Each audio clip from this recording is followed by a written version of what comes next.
বেদ পাঠশালা। রীতি দুয়ার দাও খুলে করো শ্রবণ, প্রভুরই এই বচন বেদ পাঠশালা। প্রিয় শ্রোতা বন্ধু, বেদ পাঠশালা অনুষ্ঠানে আপনাকে জানায় সাদর অভ্যর্থনা। আজ আপনি কি জীবনে স্বর্গীয় শান্তি লাভ করতে চান, আত্মিকভাবে ঈশ্বরের সান্নিধ্য লাভ করতে চান? তাহলে অবশ্যই শুনুন আজকের অনুষ্ঠান বেদ পাঠশালা।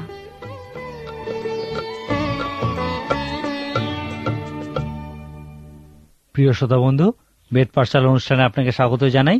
এই অনুষ্ঠানে আমরা এখন ঈশ্বরের লোকেরা কেন দুঃখভোগ করেন সেই বিষয়ে বাইবেল থেকে 30টি কারণ অনুসন্ধান করছি এবং এই বিষয়ে ইয়োবের পুস্তক ছাড়াও বাইবেলের অন্যান্য অনেক অংশ থেকে আলোচনা করছি।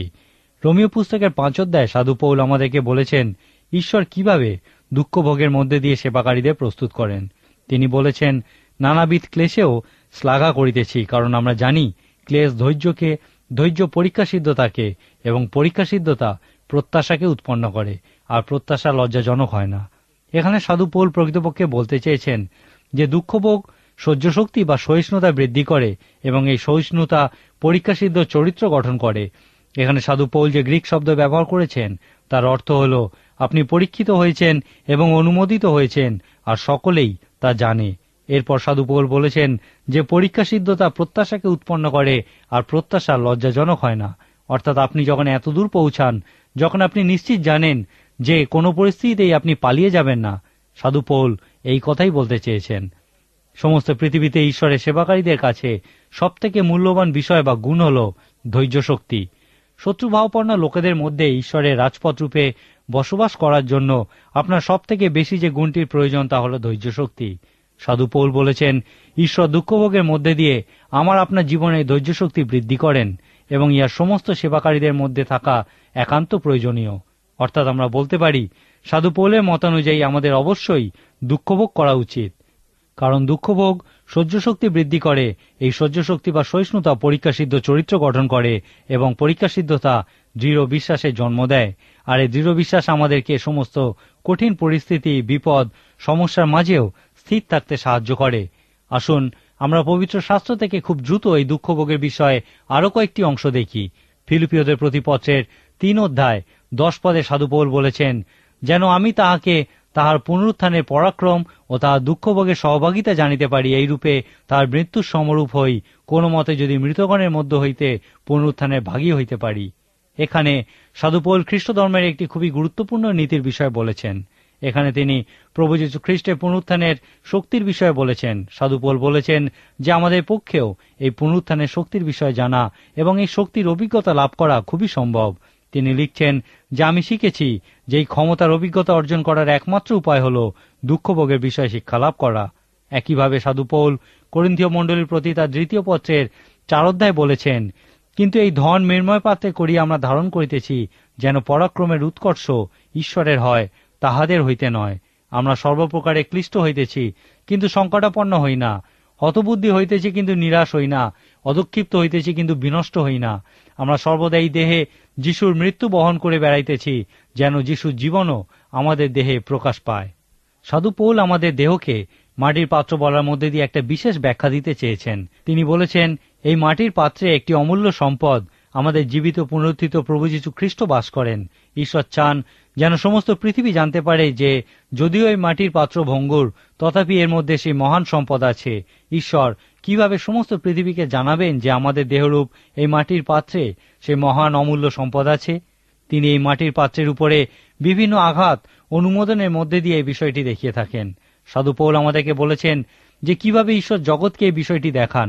তিনি বলেছেন আমরা সর্বপ্রকারে ক্লিষ্ট হইতেছি, কিন্তু সংকটাপন্ন হই না, হতবুদ্ধি হইতেছি, কিন্তু নিরাশ হই না, অদক্ষিপ্ত হইতেছি, কিন্তু বিনষ্ট হই না। সাধু পৌলের জীবনে এবং সেবা কাজের মধ্যে এই বিষয়টি আমরা সর্বদা দেখতে পাই, কারণ ঈশ্বর সমগ্র জগৎকে সাধু পৌলের দেহরূপ মাটির পাত্রে যে অমূল্য সম্পদ আছে সেই সম্পর্কে দেখাতে চেয়েছিলেন। করিন্থীয় মণ্ডলের প্রতি 2 পত্রে যদিও সাধু পৌলের মূল বক্তব্য ছিল সেবা কাজ এবং কিভাবে সেবাকারী প্রস্তুত করা যায় সেই বিষয়ে, তথাপি তিনি দুঃখভোগের বিষয়ে এখানে অনেক কিছু বলেছেন। উদাহরণস্বরূপ আমরা দেখি তিনি বলেছেন, এই জন্য আমরা নিরুৎসাহ হই না, কিন্তু আমাদের বাহ্য মনুষ্য যদ্যপি ক্ষীণ হইতেছে, তথাপি আন্তরিক মনুষ্য দিন দিন নতুনীকৃত হইতেছে।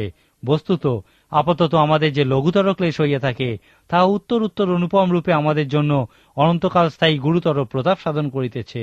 আমরা তো দৃশ্য বস্তু লক্ষ্য না করিয়া অদৃশ্য বস্তু লক্ষ্য করিতেছি, কারণ যাহা যাহা দৃশ্য তাহা ক্ষণকাল স্থায়ী, কিন্তু যাহা যাহা অদৃশ্য তাহা অনন্তকাল স্থায়ী। এখানে সাধু পৌল বলতে চেয়েছেন যে আমাদের প্রত্যেকেরই একটি বাহ্যিক দিক আছে এবং একটি আভ্যন্তরিক দিক আছে। আমাদের বাহ্যিক দিক হচ্ছে আমাদের দেহ, যা ক্ষণকাল স্থায়ী দৃশ্য বস্তু, কিন্তু গুরুত্বপূর্ণ দিকটি হল আমাদের আভ্যন্তরিক দিক বা আমাদের আন্তরিক মনুষ্য।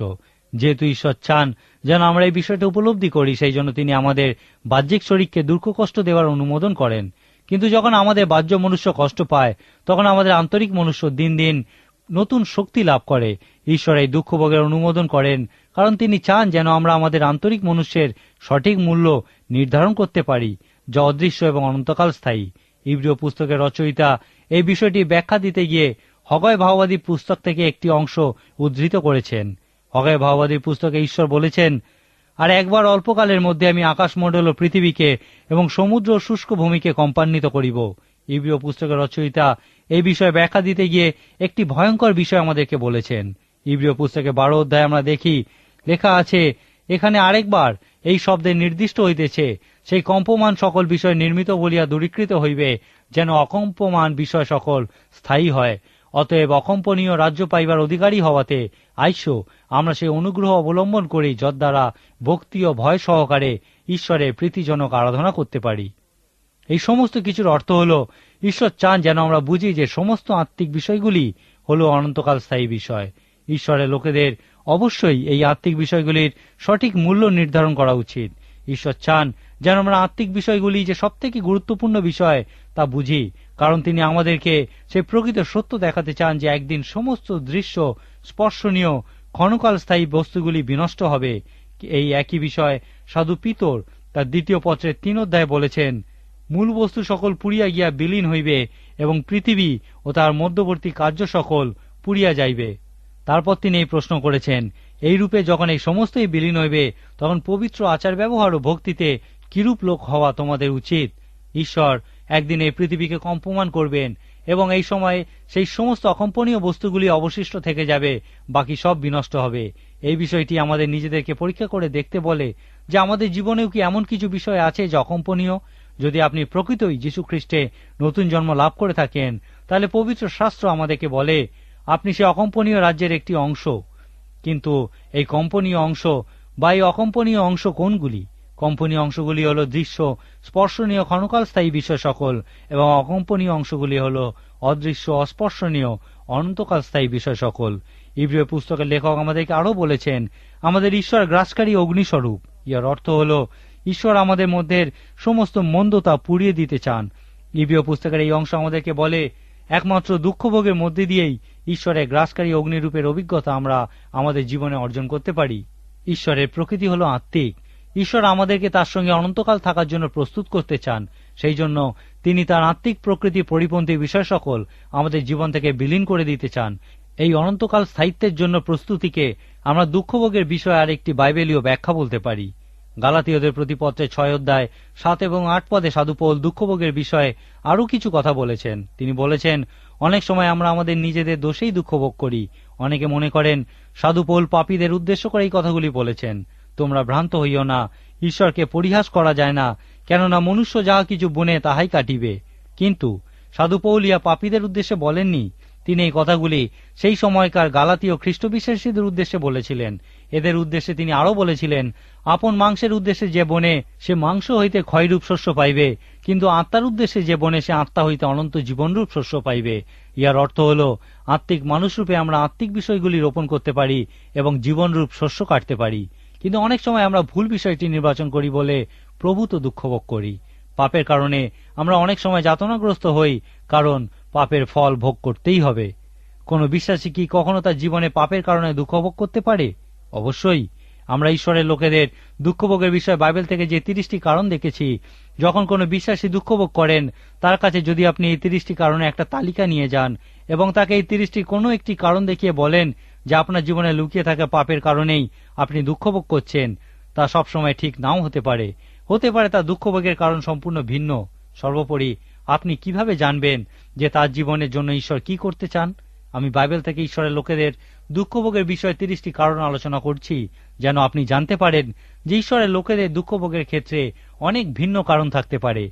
যদি আপনি এখন দুঃখভোগ করছেন বা আপনার পরিচিত কেউ দুঃখভোগ করছেন, তাহলে তাকে এই 30টি কারণ যে কেন ঈশ্বর দুঃখভোগ অনুমোদন করেন সেই সম্পর্কে জ্ঞাত করুন, যেন সেই ব্যক্তি বুঝতে পারেন যে এই দুঃখভোগের মধ্যে দিয়ে ঈশ্বর তার জীবনে কি করতে চান।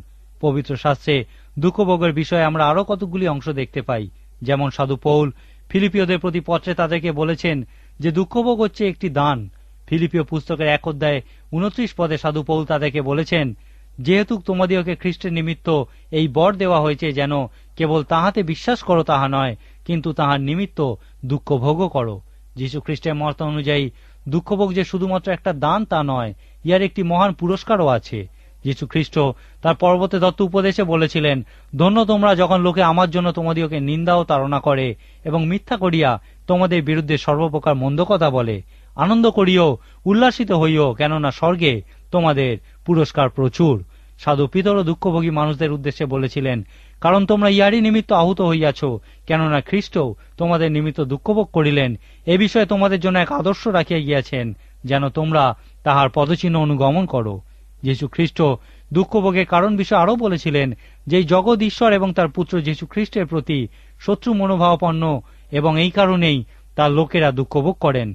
এ বিষয়ে সাধু পৌল বলেছেন, যারা ঈশ্বরীয় জীবনযাপনের মাধ্যমে যীশু খ্রিস্টকে খুশি করার চেষ্টা করেন তারা তাদের হাতে দুঃখভোগ করবেন যারা তাকে ঘৃণা করেন। আজকের দিনে অনেক খ্রিস্ট বিশ্বাসী শুধুমাত্র এই কারণে দুঃখভোগ করছেন কারণ জগৎ যীশু খ্রিস্টকে ঘৃণা করে। এই বিশ্বাসীরা যীশু খ্রিস্টে তাদের বিশ্বাসের কথা প্রচার করার জন্যই দুঃখভোগ করছেন। যীশু খ্রিস্ট এই বিষয়ে আগেই বলেছিলেন এবং তিনি এও বলেছিলেন যে যারা তার নামের জন্য দুঃখভোগ করবে তারা বিশেষ আশীর্বাদ যুক্ত হবে। এই বিষয়টিকেই আমরা দুঃখভোগের আরেকটি কারণ বলতে পারি। ঈশ্বর কেন তার লোকেদের দুঃখভোগ অনুমোদন করেন সেই বিষয়ে বাইবেল থেকে আমরা যে কারণগুলি দেখলাম সেগুলি প্রার্থনাপূর্বক অধ্যয়ন করুন এবং আপনার জীবনেও দুঃখ কষ্টের বিষয়ে ঈশ্বরের উদ্দেশ্য সম্বন্ধে জানার জন্য পবিত্র আত্মার শক্তি যাচনা করুন। এছাড়াও অন্যের দুঃখ কষ্টে তাদেরকে তাদের দুঃখভোগের আত্মিক উদ্দেশ্য সম্পর্কে বলার জন্যও ঈশ্বরের শক্তি যাচনা করুন। আজকের মতো আমাকে এখানেই শেষ করতে হবে।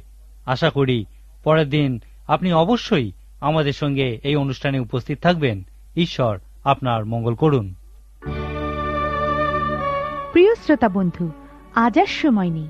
আপনি যদি প্রভু যীশু ও তার জীবনী সম্পর্কে আরো বেশি কিছু জানতে চান তাহলে অবশ্যই পত্রের মাধ্যমে আমাদের সাথে যোগাযোগ করুন। যোগাযোগের জন্য আমাদের ঠিকানা হল বেদ পাঠশালা, বিশ্ববাণী, পোস্ট বক্স নম্বর 16925, কলিকাতা 700034। আবার বলছি, বেদ পাঠশালা, বিশ্ববাণী, পোস্ট বক্স নম্বর 16925, কলিকাতা 700034। তাহলে আজকের মতো বিদায় নিচ্ছি। নমস্কার।